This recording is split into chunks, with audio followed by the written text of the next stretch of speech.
Hello guys, आज इस video के माध्यम से हम आपको नोटिस लिखना, कैसे नोटिस लिखा जाता है, क्या उसका फॉर्मेट है, ये चीज़ सिखाने के लिए जा रहे हैं। वीडियो को अंत तक देखें क्योंकि ये आपका जो फॉर्मेट है, ये आपका फॉर्मेट 4 मार्क्स का एग्ज़ाम में आता है। ठीक, 4 मार्क्स आपके इतने इजी बन जाते हैं, इतने इजी हैं कि अगर आप 1 या 2 बार इसकी प्रैक्टिस कर लें नोटिस की, तो आपके 4 मार्क्स आपके हाथ में हैं। तो चलिए हम चलते हैं नोटिस का फॉर्मेट। तो पहले तो मैं आपको एक बात बताऊं डियर गाइज, हमें कुछ बातों का ध्यान रखना है और हमें ये भी चीज़ देखनी है कि ऐसे हमारी स्किल होनी चाहिए, राइटिंग स्किल, कि एग्जामिनर हमें मार्क्स मेंशन करने के लिए मजबूर हो जाए। राइटिंग स्किल्स के अंदर बहुत सारी चीज़ें हैं, ऐसे नहीं कि कर्सिव राइटिंग ही होनी चाहिए, अच्छी राइटिंग होनी चाहिए, लेकिन कुछ तरीके भी होते हैं, कुछ ऐसे चीज़ें होते हैं जो एग्जामिनर नोट करता है, जिसको मैं पहला आपको एग्ज़ाम में अधिक मार्क्स लाने के लिए पहला जो पॉइंट बताने जा रहा हूँ उसका आप ध्यान रखें। जब भी आप कोई क्वेश्चन करें, क्वेश्चन करने के बाद उसका जब उसका क्वेश्चन का आंसर अगर आप देने जा रहे हो, तो क्वेश्चन का आंसर देने से पहले एक बात का ध्यान रखना है। तो कभी भी आंसर नंबर जो भी है 2, 3, 4, 5 ये मत लिखे हमेशा, क्योंकि वो क्वेश्चन नंबर 3, 4, 5 ये कभी ना लिखे। आपको लिखना क्या है, क्या मेंशन करना है, क्योंकि वो आंसर शीट है और उस आंसर शीट पर आपको आंसर देना है। तो हमेशा लिखें आंसर नंबर 3, 4, 5 जो भी आपका आंसर है वो आपको मेंशन करना है। और जाहिर सी बात है, क्योंकि नोटिस क्वेश्चन नंबर 4 पर आता है, तो आंसर लिखेंगे आंसर नंबर 4। इसके सामने कुछ ना लिखें, नोटिस वगैरह वगैरह कुछ नहीं लिखना है, बस क्या करना है आपको आंसर नंबर 4, क्योंकि एग्जामिनर को पता है कि 4th क्वेश्चन पे आपका नोटिस है, तो आपको कुछ नहीं करना है। तो गाइज आगे बढ़ते हैं। हम नोटिस का फॉर्मेट बहुत इजी है।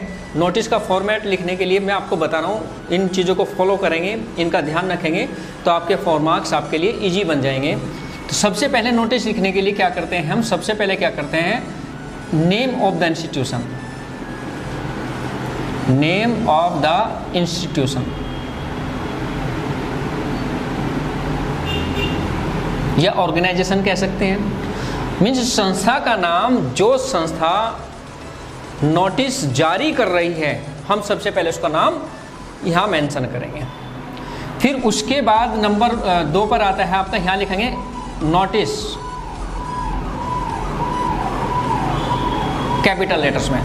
और ये भी आपको ध्यान रखना है कि नेम ऑफ द इंस्टीट्यूशन जब आप लिख रहे हो तो वो भी आप कैपिटल लेटर्स में लिखो, ज़्यादा अच्छा रहेगा। और अगर सारे कैपिटल लेटर्स नहीं लिख सकते तो जो भी होगा, जैसे कि RSBB या कुछ भी, मतलब हर वर्ड का first letter should be capital. अगर सारे लेटर्स कैपिटल नहीं है तो फर्स्ट लेटर जो वर्ड का है उसका कैपिटल जरूर रखें।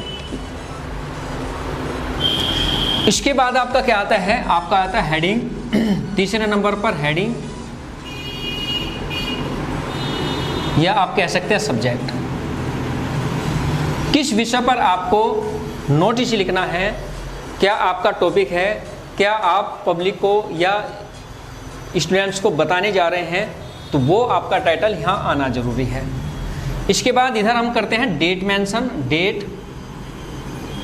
डेट लिखने के कई तरीके हैं। मैं लिख रहा हूँ आज जो भी डेट है, कुछ भी है, पहले डेट लिखते हैं, फिर मंथ नेम लिख देते हैं, उसके बाद आप सन लिख देते हैं, या आपके अपने अपने तरीके हैं, जो भी आप तरीका अपनाना चाहते हैं। लेकिन आजकल का जो मेथड है, पहले क्या है, पहले क्या था, मंथ्स नेम, अब चलो जनवरी मानते हैं, जनवरी, और फिर जैसे लाइक दैट 5 जनवरी, 5 जनवरी की बात करता हूँ, फिर उसके बाद लिख देते हैं सन।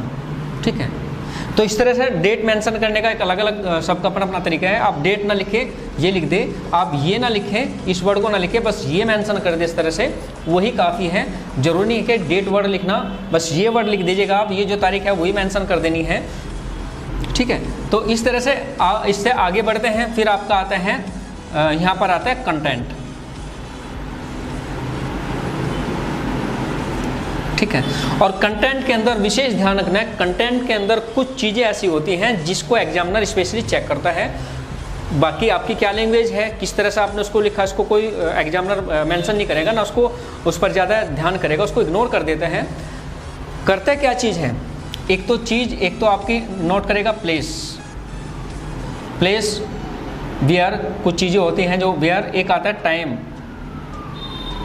एक आपकी डेट, और एक और चीज़ याद कर लेते हैं चीफ गेस्ट अगर है, इफ एनी। ठीक है, जब भी आप कंटेंट लिखिए उसके बीच के अंदर का जो भी कुछ लिखने जा रहे हैं, जो भी आपको नोटिस के अंदर लिखने के लिए कहा है, उनमें 3 चीज़ों का विशेष ध्यान रखें। 3 स्पेशली, 4th तो आपकी ऑप्शनल है, अगर है तो ठीक है, अदरवाइज छोड़ देनी है।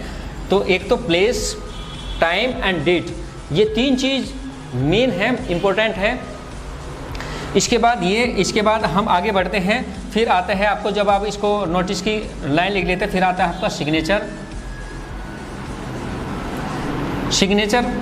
जो जिसने नोटिस इशू किया उसके सिग्नेचर, उसका नेम आता है उसके नीचे, उसकी डेजिग्नेशन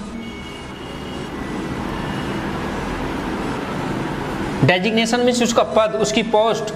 ठीक है, ये चीज़ें आपको यहाँ पर मेंशन कर देनी है। और इतना करने के बाद लास्ट में आपको क्या करना है, ये जो आपने लिखा है इन सबको एक बॉक्स के अंदर बंद कर देना है। ठीक है, थोड़ा सा मेरा बॉक्स ठीक नहीं बना क्योंकि विदाउट स्केल है। इस तरह से आपको ये सब बॉक्स के अंदर बंद कर देना है और आपका नोटिस कंप्लीट हो जाता है। ध्यान रखना प्यारे बच्चों, कुछ चीज़ें मैं और बताने आपको जा रहा हूँ। नोटिस के अंदर आपको रट्टा भी कुछ नहीं लगाना होता, सिर्फ 1 या 2 बार आपको प्रैक्टिस करनी होती है। नेक्स्ट वीडियो में नोटिस की जो कंटेंट है, कैसे नोटिस लिखा जाता है, वो मैं आपको लेकर आऊँगा और आपको समझाऊँगा। ध्यान रखना कि सारा नोटिस ही, सारी चीज़ें ही नोटिस के अंदर सिर्फ आपको इसको डेकोरेट करना है। सारी चीज़ें आपके क्वेश्चन पेपर में दी हुई होती है, जो आपका क्वेश्चन होता है उसी के अंदर सब कुछ मेंशन होता है। सिर्फ क्या करना है, आपको इसको डेकोरेट करना है और इसी के आपके 4 मार्क्स होते हैं। डेकोरेट, देखो नेम ऑफ द इंस्टीट्यूशन, ये भी क्वेश्चन के अंदर आपको मिलेगा। नोटिस वर्ड, ये तो नोटिस आप जाहिर सी बात है नोटिस करने जा रहे हो, तो हेडिंग ये भी आपको एग्जाम के अंदर ही मिलेगा। डेट, जिस दिन आप अपना पेपर कर रहे हैं, जो आप आंसर लिख रहे हैं उस दिन की डेट मेंशन कर देनी है। टाइम, प्लेस, डेट, ये आपको अपने अकॉर्डिंग मेंशन करनी है। अच्छा, सिग्नेचर, नेम, ये भी क्वेश्चन के अंदर ही मेंशन कर देता है।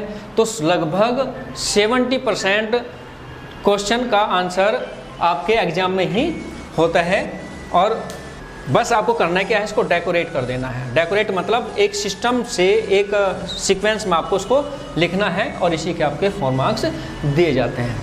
तो प्यारे बच्चों, ये आपके लिए आप नोटिस का फॉर्मेट था। आशा करता हूँ कि आपको ये वीडियो पसंद आई होगी। नेक्स्ट वीडियो में नोटिस कैसे लिखना है, किस टॉपिक पर नोटिस है, कई टॉपिक्स जो मेन से हैं, जो 12th क्लास और 11th क्लास में ज़्यादातर आते हैं, स्पेशली 12th क्लास में जो बहुत इंपॉर्टेंट है, जो अधिकतर पूछा जाते हैं, उन टॉपिक को लेकर जो नोटिस लिखना है वो नोटिस लेकर मैं फिर आपके सामने उपस्थित होऊंगा। तब तक अपना ख्याल रखिएगा। और प्यारे दोस्तों, अगर वास्तव में आपको वीडियो पसंद आई है तो वीडियो को लाइक करें, कमेंट करें और दोस्तों में शेयर ज़रूर करें।